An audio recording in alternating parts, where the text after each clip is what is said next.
Hi, I'm Mike, and welcome to another video about HRT and TRT. So what can you do when you're unable to have a blood test done professionally by a doctor, a nurse or phlebotomist?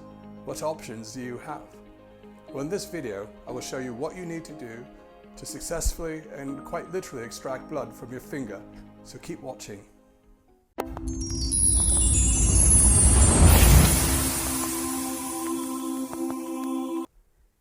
At the time of this video, we are still in lockdown in the UK, which has made it difficult for many of our patients to travel to one of our clinics to have their blood tests done through a more traditional technique. The technique usually involves a needle inserted properly into your vein, fulfilling a vacutainer tube, which is then sent off to the laboratory for analysis. Then normally 5 to 7 days later, you receive your results. For years, we've been lucky in the UK to have laboratories that are adept at getting results from a much smaller sample of blood. Now, today we're going to be showing you how to do a finger prick blood test. Now, not all finger prick blood tests are the same, and you shouldn't confuse it with a blood spot test. Now, whilst both types of these require you to lance your finger with a spring-loaded lancing device, they're not the same. The blood spot test, which we won't be using and showing you today, uses a drop of blood, which, as the name suggests, creates a spot on a special absorbing paper, which is then sent to your lab for analysis. Now, this type of testing is rarely used, but it can be valuable for some results that aren't as reliable to be shipped through the post, such as homocysteine. But for the purposes of today's video and for the HRT and normal TRT results, we're going to be showing you how to extract blood from your finger in great enough quantities and without clotting so that it can provide a reliable and accurate result.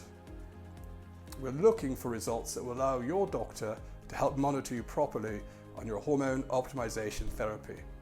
The type of finger prick test demonstrated today will require more than just a few drops of blood. Now, depending on what's being tested, you may need between 10 or 20 drops from your fingers. This type of test requires filling 1 to 2 small tubes with multiple drops of blood from your fingers, but preferably just using one finger. The laboratory we use can then centrifuge or spin the blood without wasting it. And that's how we're able to get the same results from the finger prick extraction as you would from the more traditional method. Now, there are a few caveats. Firstly, if you've been prescribed hormone cream or gel, either testosterone or oestradiol, or any other hormones including progesterone, it would require that you apply those with your fingers because you need to get it from the tube or the pump to other parts of your body. Now, with your finger being in contact with these areas and the cream or the gel, it creates this reservoir under the skin. Hand washing will allow you to remove it. It will remove it from the surface, but it's not going to remove it from below the skin. And so when you launch your finger, there's still a reservoir of hormones there, which will cause a very high reading on your blood results. So you can do a couple of things. You can wear gloves whenever you're applying your creams or gels when you expect to do a home finger prick test. But if this is the only access you have to testing, then you'd have to always wear the gloves.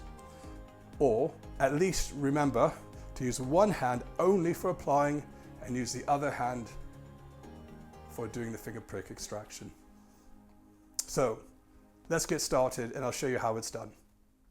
Right, so I have with me today is my blood test box that you'll receive in the post, and you basically go to your post and this is what you get, okay? Now, the first thing you would do already is you'd wash your hands. You make sure your hands are washed, and one of the techniques whilst you're washing your hands is to make sure they're very warm, or use warm water and keep them under the warm water for probably 2 to 4 minutes.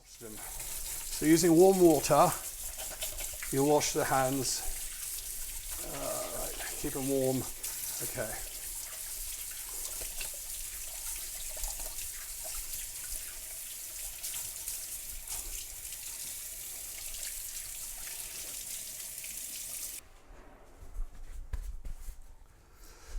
Okay, when you get your kit, you want to open it up, and there's these 2 little tabs there, and you'll have all your items in the kit. So your blood test kit will have details of your It has a logo on. It will have a blood test order form, which you'll put aside. So you get a blood test order form. And this test is what you'll need to make sure you have, because it instructs the laboratory as to which tests to run, with some other information on this. So it's very important that you keep the blood test order form with you. You'll also have some alcohol swabs or pre-injection wipes. You have a plaster. You'll have the different, basically a clamshell, which will have the items in which you'll need to extract the blood into. You'll have your little lances. So with these lances, you'll have a couple of attempts to basically launch your finger. And then you have some gauze, which you can use to stop the bleeding. And then we have our instruction kits, which will be updated. You have your blood in a box testing kits. So there's some updates on here that you would have. And then you'll have your blood in a box instruction sheets, which you can use. Then you'll have your blue, or might be yellow, return envelope, and it's meant to go directly back to the laboratory. Okay, so I'll set those aside for now. Okay, and then I'll set the box aside. We don't need that. And now I will start the process. You'll open up the clamshell, and you'll discover there are two tubes. You might have one tube, you might have a yellow, or you might have a yellow and a purple. If it's a more comprehensive test, you'll have both. So you've got to take care to deal with both of these in a certain way. Both should require mixing, but it's more essential that the purple gets mixed properly whilst you're doing it. Now, if you're doing this type of test, you'll want to lay out both of your tubes. You want them in the area where you plan on doing the extraction, and you want to take the extenders and you just put them aside, or put them in the clamshell and move them away for now. Now, here's important. This is the next step. This is the part where you need to locate on your finger where to draw the blood. Now, there's a couple of fingers that are preferable. It's either your middle finger or the finger next to it. These are the two best ones, but any finger would do, but you want to use a meatier, fattier part of the finger over here in order to do the extraction. And you kind of want to hold your finger out, and you want to gently massage the finger. Now, before we lance it, we're going to start kind of squeezing your hands to get some blood flowing. Sometimes you shake it, squeeze it. That normally works very well. The alcohol injection wipe will help prevent clotting, but it's also good as just an extra way to prevent any particular infection as you lance your finger. Now, before I actually lance my finger, I want to prepare the tubes. So I'll remove the cap from the tubes like this. Okay. And you'll notice there's a lip on here, and that lip will help you, as the droplets of blood form, will help get it into your tube. Now, this area should be cleaned if you haven't cleaned it already, and you may get some droplets of blood in the area, so you may want to disinfect it after, or you can also try using it in the box to prevent it. So for now, just because it looks better against the black backdrop, we'll simply just use it on the table. Right, so here's the exciting part. Now we're going to lance my finger. I haven't done this in a while. Sometimes I'll notice if I press on my finger, there's a meatier part of it. So get them warmed up.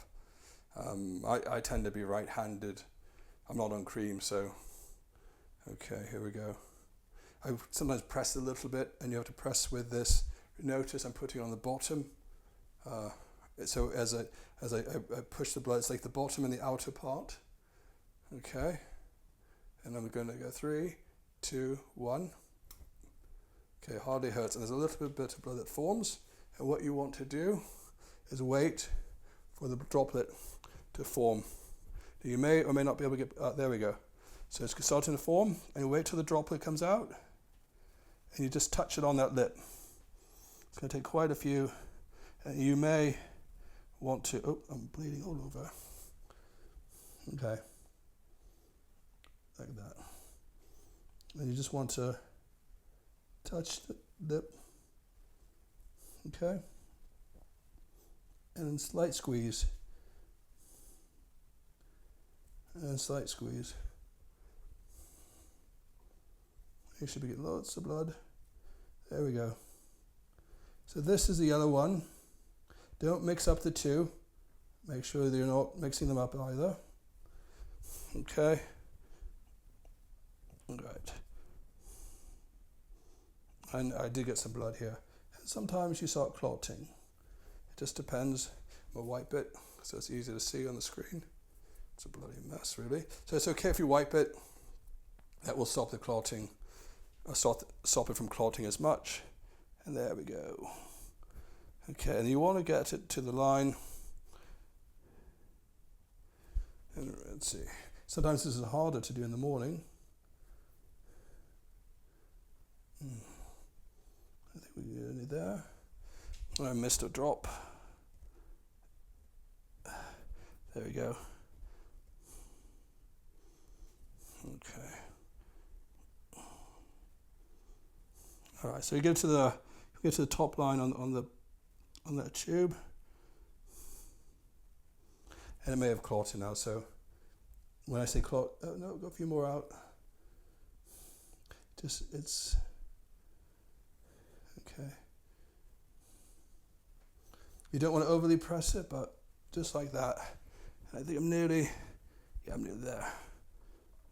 Right, so it looks like that should be. It's the top line, maybe a few more droplets. I can always use my other finger as well. I'll probably do another extraction on another finger. Yeah, it's starting to clot now. So yeah, probably not going to be good for this one. Okay. Then I'll, again, just mixing it. I'll set that one aside, move these out of the way, and then I'll start over again on the purple tube. So I need to put a plaster on so I don't get blood everywhere. So take a plaster.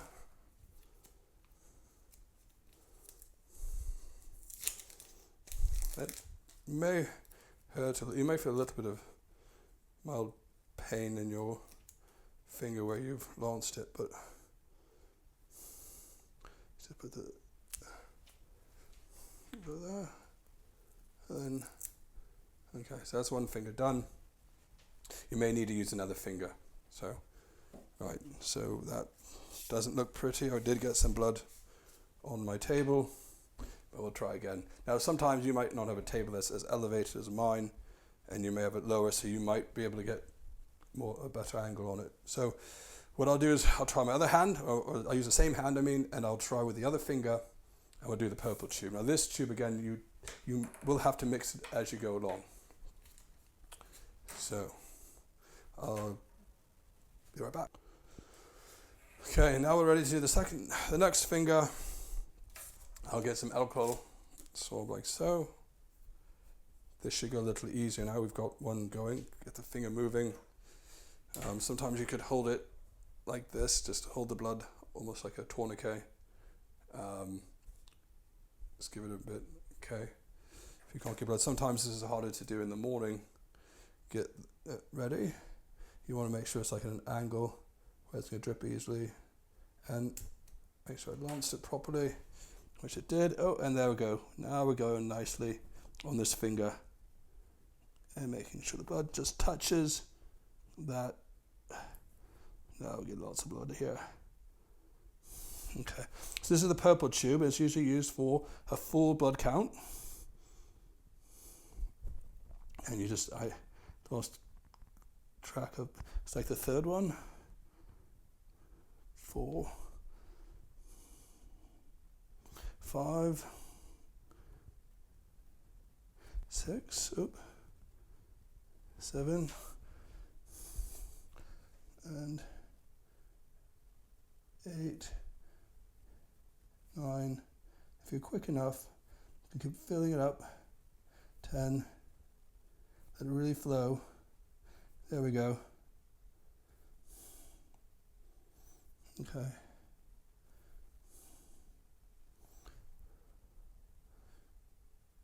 That's tricky there. Okay, get all the way up. Oh, I think I filled it up enough. Okay, and you want to make sure this one really mixes well with the sides. So you don't want to shake it. You really want the anticoagulant, and if it takes you long enough, too long to fill the blood, the anticoagulant's not going to it's not going to mix properly. Okay, and now I've got gauze, and I have a little bit of a mess, so you get some droplets. That's going to happen sometimes. So that's where you might want to use your box. Now all this you can bin. These are now ready to have the extenders put on. So you open these up. Now these are extenders. There should be labels on here. What you'll want to do is put the date and the time on the label. So you'll want to mark the time of day on here, that you well, the date that you extracted the blood and the time, whether it's morning or evening. I can put the other plaster on so I don't get blood everywhere after. So I'll just put the other plaster on for now. Okay. Today's date is, I put these back in here. Now with your extra lancets, if you don't have a sharp spin, you can send these back to the laboratory as well, and they'll dispose of them properly. You want to make sure that you also make sure there's nothing else you need to fill on here. You don't need to mark anything on here. You put this in the envelope. You put these 2 blood tubes in the clamshell, they call these, and then you put that back into your envelope. You can discard all these other bits, your instructions, your extra gauze. These extra bits you can also put into your envelope, and they'll discard those at the laboratory. If you don't have a sharp spin, and then you can keep the box, use it for something else. Okay, so we hope you liked today's instructional video on how to do a capillary extraction or finger prick test using the right tubes. If you like this content, please press like. If you like our channel, we hope you subscribe. And if you want to get more content like this, hit the notification bell. It doesn't cost anything to subscribe as well, or to any of those things. Hopefully you liked it, and please keep watching.